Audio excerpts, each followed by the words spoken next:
Всем привет, господа нажманы, CRKT Erase.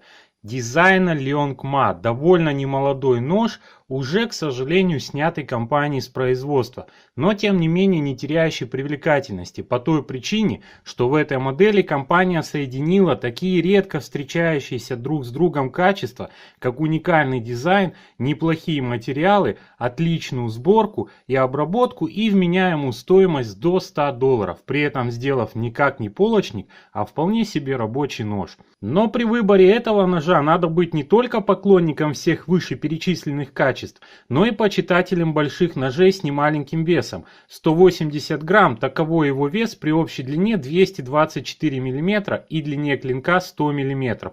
Кстати, нож и не тонкий, очень не тонкий, толщина рукояти ни много ни мало 17,7 мм. Накладки рукояти, сделанные из мелко текстурированной G10, прикручиваются к полноразмерным лайнерам двумя винтами, а вот сами лайнеры скручиваются между собой 4 винтами сквозь внушительных размеров бэкспейсер. Не последнее место в дизайне рукояти занимают притины, алюминию которых на пескоструйной машине придан красивый матовый финиш.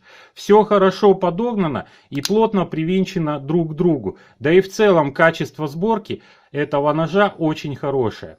Если говорить об эргономике рукояти, то она у ножа очень большая и удобная, хотя не без своих особенностей. В обычном хвате нож лежал бы идеально, если бы не выступающий угол подпальцевой выемки, а вот лучше всего Erase ведет себя в обратном хвате, и в этом случае озвученный недостаток становится несомненным достоинством, как и имеющийся на спинке и на навершии рукояти насечка, в которой прекрасно, как его не расположить, чувствует себя большой палец. Также очень неплохо нож лежит в руке фехтовальным хватом, и в этом случае мизинец и безымянный хорошо устраиваются в подпальцевой выемке на рукояти.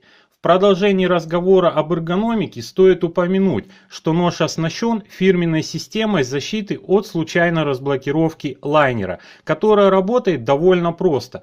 При сдвигании рычага на спинке рукояти лайнер блокируется нехитрой шайбой. Таким образом его просто невозможно будет случайным образом отжать. Так вот, если в деактивированном состоянии рычажок никак не дает о себе знать, то в активированном он настолько сильно выступает над поверхностью рукояти, что, честно признаться, мешает большому пальцу в прямом хвате. И это, пожалуй, единственный существенный недостаток в эргономике этого ножа. Для ношения на кармане на ноже имеется длинная, широкая и не тугая клипса с черным покрытием. Со своими обязанностями она справляется неплохо. Хорошо удерживает нож, не мешает в руке, и переставить ее можно в 4 разных положения.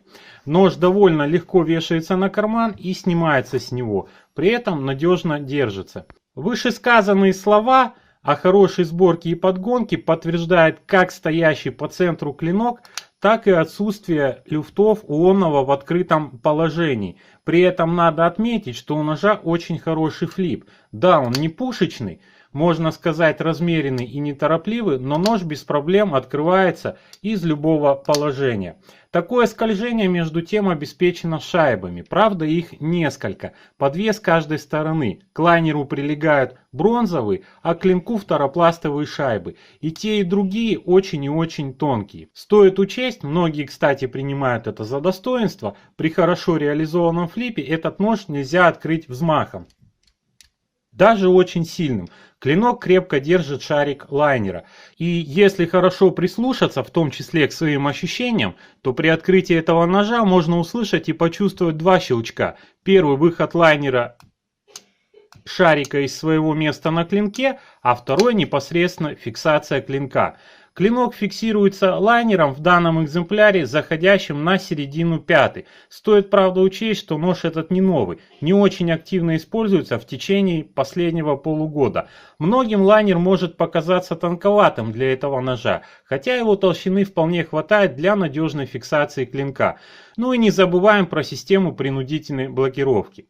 Лайнер оборудован насечками для лучшего контроля при разблокировке и для большего удобства в противоположном лайнере сделана небольшая выемка. Клинок толщиной 3,5 мм изготовлен из стали АУС-8 с твердостью закалки 58-59 единиц по Роквеллу. Форма обратного танта, сильно вогнутые бритвенные спуски к режущей кромке и разнонаправленный на разных плоскостях финиш делают его элегантным, красивым и функциональным. Клинком эффективно будет как колоть, так и резать. Причем последнему действию активно помогает сведение в 0,5 мм и выгнутая брюшко клинка, а сильно опущенная относительно нижнего края рукояти линия лезвия добавляет еще и удобство при резе. И в этом можно легко убедиться. Хорошо заточенный нож одинаково эффективно и агрессивно строгает как бумагу, так и картон. Причем последний проходит без каких-либо затруднений,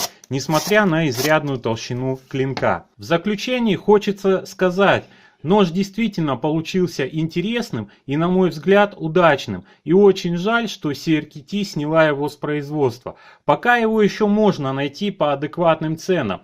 Но это вопрос времени, скоро, похоже, он станет коллекционной ценностью. Остается только надеяться, что мастер Leong Ma, сотрудничество с которым у CRKT в самом разгаре, все-таки возьмет, да и выдаст что-то такое же нетривиальное. Это был CRKT Eraser, оставайтесь на канале, всем спасибо, пока!